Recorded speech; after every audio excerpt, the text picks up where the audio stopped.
Puji Tuhan, hari ini kita masuk pada pembacaan firman Tuhan dalam kitab Sefanya pasal pertama, pasal 2, pasal 3. Karena Sefanya hanya 3 pasal, saya fokus kepada pasalnya yang kedua, ayatnya yang ketiga. Di sana dikatakan, carilah Tuhan hai semua orang di negeri yang melakukan hukumnya, carilah keadilan, carilah kerendahan hati. Mungkin kamu akan terlindung pada hari kemurkaan Tuhan. Saudara, Nabi Sefanya dipakai Tuhan untuk menyuarakan pertobatan kepada Yerusalem. Nah, apa yang ingin saya sampaikan kepada kita semuanya berkaitan dengan kitab Sefanya pasal yang kedua, ayat yang ketiga. Saya kasih tema Bapak Ibu buat kita semuanya dari perenungan firman Tuhan ini. Carilah Tuhan, maka kamu akan hidup. Kalimat ini saya teringat adalah kalimat yang pernah Tuhan sampaikan kepada Nabi Amos. Di sana dikatakan bahwa carilah Tuhan maka kamu akan hidup. Nah, saudaraku diberkati Tuhan, ketika kita mencari Tuhan kita mengalami kehidupan. Hidup apanya? Saudaraku diberkati Tuhan, yang pertama kembali hidup iman kita. Ketika kita mencari Tuhan lewat firman Allah, pembacaan yang tekun terhadap firman Tuhan. Karena firman Tuhan berkata bahwa iman itu timbul dari pendengaran. Pendengaran akan firman Kristus. Iman kita timbul bukan karena kita baca koran, baca artikel-artikel sekuler. Iman kita timbul bukan karena kita rajin baca majalah ataupun tabloid-tabloid sekuler. Tidak, tetapi iman saya dan saudara timbul karena apa Bapak Ibu? Karena tekun membaca firman Tuhan. Dan ini yang terjadi dengan bangsa Israel atau orang-orang yang ada di Yerusalem.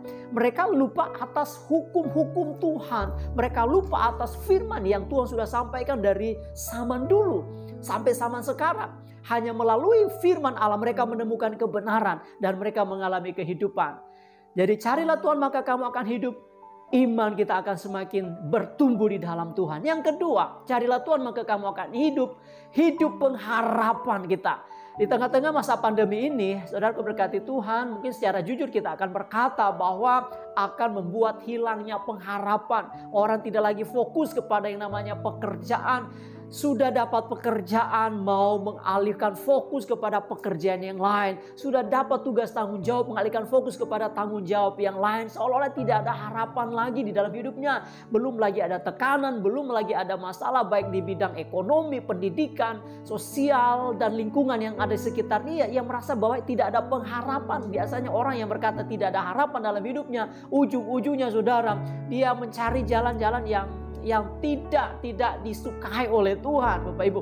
Nah, saudaraku diberkati Tuhan, saya mau katakan, ketika kita cari Tuhan, akan kembali hidup pengharapan kita. Pengharapan kita adalah kedatangan Kristus yang kedua kalinya menjemput kita sebagai orang yang percaya. Ini pengharapan yang harusnya menggema di dalam hidup kita.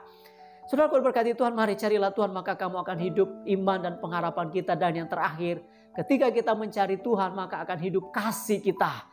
Karena memang Tuhan sudah katakan, kasihilah Tuhan Allahmu dan kasihilah sesamamu manusia. Tetapi saudara akan berkati Tuhan, ketika kita tidak mencari Tuhan, saudara akan lebih fokus kepada harta duniawi, fokus kepada lebih baik saudara cari orang-orang yang mungkin saudara anggap merasa bisa menolong saudara. Tetapi pada akhirnya ketika saudara tidak mencari Tuhan, saudara telah kehilangan yang namanya kasih di dalam hubungan dengan Tuhan dan kasih dengan sesama.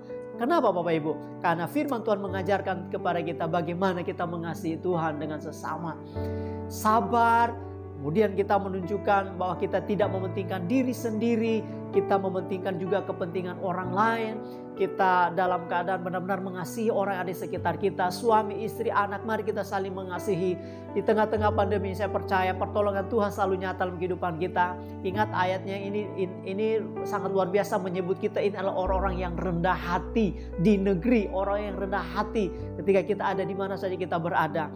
Pasal yang kedua jelas berkata bahwa carilah Tuhan hai semua orang yang rendah hati. Mari Bapak Ibu, biarlah kehidupan kita senantiasa mencari Tuhan. Sebab dengan mencari Tuhan ada kekuatan yang baru.